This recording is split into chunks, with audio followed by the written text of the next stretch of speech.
तो कहानी की शुरुआत में हमें बताया जाता है कि डीमंस पहले इंसानों को प्रोटेक्ट किया करते थे और उनके साथ ही रहा करते थे। फिर सीन कट होता है और हमें हमारी फीमेल लीड दोई को दिखाया जाता है। वो पता नहीं किससे डर के भाग रही होती है। फिर वो एक जगह खड़ी होकर सोचती है कि क्या कोई सामने से आ रहा है, वो मुझे मारेगा या बचाने आ रहा है। उसके बाद सामने से एक लंबा चौड़ा सा इंसान आ रहा होता है, जो दोई फिर उसी की तरफ भागती है। फिर यहाँ से सीन कट होता है और हमें एक चर्च दिखाया जाता है जहाँ पे सब प्रेयर कर रहे होते हैं। उतने में ही हमारे डीमन की एंट्री होती है। वहाँ पे सब डर के भागने लगते हैं उससे, पर एक लड़की रहती है जो उससे बिल्कुल नहीं डरती। डीमन अपना फेस रिवील करके सबको दिखाने लगता है और सब डर जाते हैं। उतने में एक क्रॉस उसके ऊपर फेंक के मारा जाता है जो उसे छोटी लड़की ने फेंका था, और डीमन उसे मारने के बजाय वो क्रॉस उठाकर उसे दे देता है और फिर वहाँ से चला जाता है अपनी चोट को ठीक करते हुए। बाहर निकलकर वो ये सोचता है कि इंसान कितने ग्रीडी होते हैं, कुछ चीज़ों के लिए अपनी स्पिरिट बेच देते हैंगे, कुछ भी कर सकते हैं ये। फिर वहाँ से वो अपने नए शिकार को ढूंढने जाता है तो उसे एक इंसान दिखता है जो कि बहुत भूखा होता है, और वो मछली पकड़ रहा था पर उसके हाथ कुछ भी नहीं लग रहा था। तो हमारा डीमन उससे पूछता है कि क्या हुआ, तुम बहुत भूखे हो, ये देखो मैं तुम्हें मछलियाँ दे सकता हूँ और मैं ये फिर से कर सकता हूँ। तो फिर वो आदमी सोचता है कि यार ये ऐसे कैसे कर रहा है, और उसके बाद फिर वो बहुत गुस्से में हो जाता है। कहता है कि तुम ऐसा क्या कह रहे हो तुम, और कहता है कि मैं तुम्हें फिर अब खाना भी नहीं दूंगा। तो वो इंसान, हमारा डीमन इसीलिए गुस्से में हो जाता है क्योंकि उस इंसान ने हमारे डीमन को कोई जादूगर बोला था या गॉडजिला बोला था। लेकिन वो कहता है कि मैं तुम्हें खाना दे सकता हूँ और तुम्हारी विश भी पूरी कर सकता हूँ, क्योंकि हमारे डीमन को तो उसकी स्पिरिट चाहिए थी तो उसे कांटेक्ट करना ही पड़ा। और उसने उसको एक बड़ी सी मछली देकर लालच दिया कि तुम्हें एक कॉन्ट्रैक्ट पर साइन करना पड़ेगा और मैं 10 साल तक तुम्हें फिश देता रहूँगा, मतलब 10 साल तक तुम कभी भूखे नहीं रहोगे। लेकिन 10 साल के बाद मैं आऊँगा और तुम्हारी स्पिरिट ले जाऊँगा और तुम्हें देना ही होगा। तुम कहीं भाग नहीं सकते, तुम कहीं छुप नहीं सकते, क्योंकि मैं एक डीमन हूँ और मैं तुम्हें पकड़ ही लूँगा। तब वो आदमी बहुत भूखा होता है, इसीलिए कुछ भी नहीं सुनता, उसकी सारी शर्तों को मान जाता है और उसके बाद वो उस पर साइन कर देता है उस एग्रीमेंट पर, और कहता है ठीक है तुम्हें जब आना है आ जाना 10 साल के बाद। और फिर हमारा डीमन वहाँ से चला जाता है। फिर उस आदमी को हर साल इतनी सारी मछलियाँ मिलती हैं कि वो खाता भी है और बेचता भी है। तो यहाँ से सीन कट होता है और हमें हमारे फीमेल लीड दोई को दिखाया जाता है जो खुद के अवार्ड फंक्शन में आई होती है, और वहाँ पे एक मैन उसके साथ फ्लर्ट करने लगता है। वो कुछ नहीं बोलती और उसकी तरफ देखती भी नहीं। तो फिर दोई का नाम बोला जाता है, मिस दोई आप आइए और कुछ शब्द कहिए हमारे लिए। तो वो इंसान बिल्कुल शॉक रह जाता है और हमारी दोई बिल्कुल हीरोइन के स्टाइल में चलते हुए जाती है और कुछ शब्दों को बोलती है। फिर हमें दिखाया जाता है मिस शिन, जो मिस दोई की असिस्टेंट होती है, वो बोलती हैं कि हमने जो नया फूड लॉन्च किया था उसके बारे में किसी ने गलत गलत बातें कही हैं। तो वो कहती हैं इसका पता लगाओ। हाँ, उसके बाद फिर मिस दोई को उसकी ग्रैंड माँ का कॉल आता है और वो कहती है कि आज ये मुझे फिर से भेजेंगी। ओ यार ये कितना बोरिंग काम है। और फिर वो अपनी ग्रैंड माँ का फ़ोन उठाते हुए कहती हेलो आप कैसी हैं, आप ठीक तो हैं ना। उसके बाद फिर ग्रैंड माँ कहती तुम्हें याद है ना क्या करना है, तुम्हें आज डेट पे जाना है और जैसा मैं कहूँगी वैसा ही करना है, ठीक है ना। और वहाँ से भागना तो बिल्कुल नहीं है, वरना मैं अपने पैर का इलाज नहीं करवाऊँगी। तो वो हमारी दोई बोलती है कि ठीक है जैसा आप कहेंगे मैं वैसा करूँगी। तभी इलाज कराती हैं वो, और उसके बाद सीन कट होता है और हमारी दोई कहती है कितनी देर तक ये फालतू काम करना पड़ेगा, और वो मशीनों से टाइम बताती हैं। और फिर हमें हमारे डीमन को दिखाया जाता है जो इस वक्त अपने घर में होता है। अरे डीमन का घर है तो अजीब तो होगा ही ना।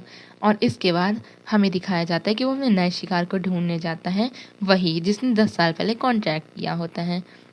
और बाहर उस इंसान के गुंडे वेट कर रहे होते हैं कि हमारे बॉस कब आएंगे, और वो हमारा डीमन जाके उसे कॉन्ट्रैक्ट पेपर दिखाता है। वो कहता है मैं नहीं मानता ये सब, और तुम यहाँ से चले जाओ। तो डीमन था मानने से तो रहा, इसीलिए उसने बोला कि तुम चाहे जो भी कर लो, चाहे जहाँ चले जाओ, आज तुम छुप नहीं सकते क्योंकि तुम्हारा टाइम पूरा हो चुका है और मैं तुम्हें ले ही जाऊंगा यहाँ से। तो वो लड़ने की कोशिश करता है और कहाँ ही लड़ पाता वो हमारे डीमन से। इसीलिए फिर वो शांत हो जाता है और हमारा डीमन हंसते हंसते उसे बताता है कि देखो, तुमने मेरे साथ कॉन्ट्रैक्ट किया था, इसलिए तुम्हें चलना ही होगा, तुम ऐसे नहीं कर सकते। तो अचानक से उसे हार्ट अटैक आ जाता है और उसकी वहीं डेथ हो जाती है और हमारा डीमन कहता है मेरा काम पूरा हो गया। और जब किसी का काम पूरा हो जाता है तो उसके नाम का जो कॉन्ट्रैक्ट होता है वो अपने आप ही डैमेज हो जाता है। उसके बाद हमें हमारे डीमन का ऑफिस दिखाया जाता है जहाँ पे 12 बज चुके थे और वो घड़ी गायब हो जाती है जिसमें उस बंदे ने कॉन्ट्रैक्ट किया था। उसके बाद हमें हमारी मिस जोई को दिखाया जाता है जो अपनी डेट पर गई होती हैं, ब्लाइंड डेट पर। तो वेटर उन्हें बताता है कि मैम ये जगह बुकड हैगी, आप यहाँ नहीं आ सकती। तो वो कहती है ओह, उसने ये जगह पूरी बुक कर ली। वो कहती है वो जिसने बुक की है मैं उसके लिए डेट पर आई हूँ उसी के साथ।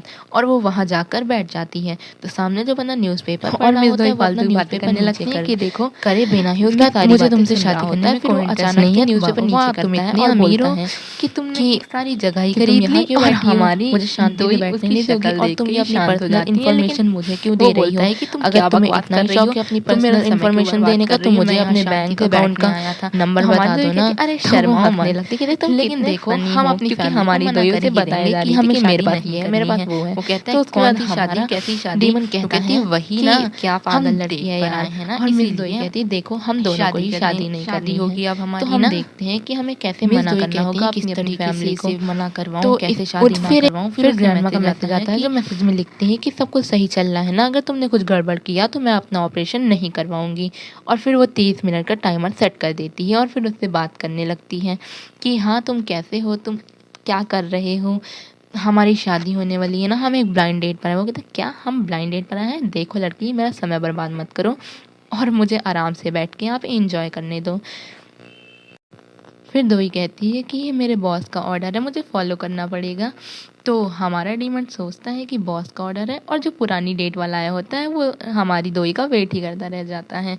और उसे फिर भी हमारी दोई नहीं मिलती क्योंकि वो तो दूसरी जगह पहुंच चुकी थी और वो हमारी दोई की डिटेल पढ़ रहा होता है कि वो क्या है, क्या करती है। और फिर हमारी दोई तो गलत जगह ब्लाइंड डेट पर आ चुकी है और वो अपनी बकवास करती रहती है। तो हमारा डीमन कहता है, जिसका नाम होता है गुवॉन, कि शांति से नहीं बैठ सकती क्या, ये फालतू बातें क्यों कर रही हो, शांति से बैठ के खाना खाओ ना। तो दोई बोलती है कि मुझे कोई शौक नहीं तुम्हारे साथ बैठ के खाना खाने का। तो हमारा गुवॉन कहता है कि तो फिर यहाँ से चली क्यों नहीं जाती? वो कहती है नहीं जा सकती ना, मतलब ये वो अपने मन में कहती है। और फिर उसकी तरफ देख कहती है कि अब क्या ही कर सकते हैं, हमें किसी भी तरीके से मना करना ही होगा कि हमें शादी नहीं करनी है। तो कहते क्या शादी, कैसी बातें कर रहे हो तुम, लगता है तुम पागल हो गई हो। और फिर वो कहती है मुझे ऊपर से ऑर्डर मिला है। कहते ऊपर से ऑर्डर मिला है, कहीं ये मुझसे भी कोई बड़ी किसी और कुछ भी तो नहीं है। तो वो इसे कुछ बड़ा ही समझने लगता है और उसे फॉलो करने लगता है। वो कहता है कि हाँ अच्छा तुम कौन हो, बताना मुझे ज़रा कि किसने तुम्हें ऑर्डर दिया है ये करने के लिए।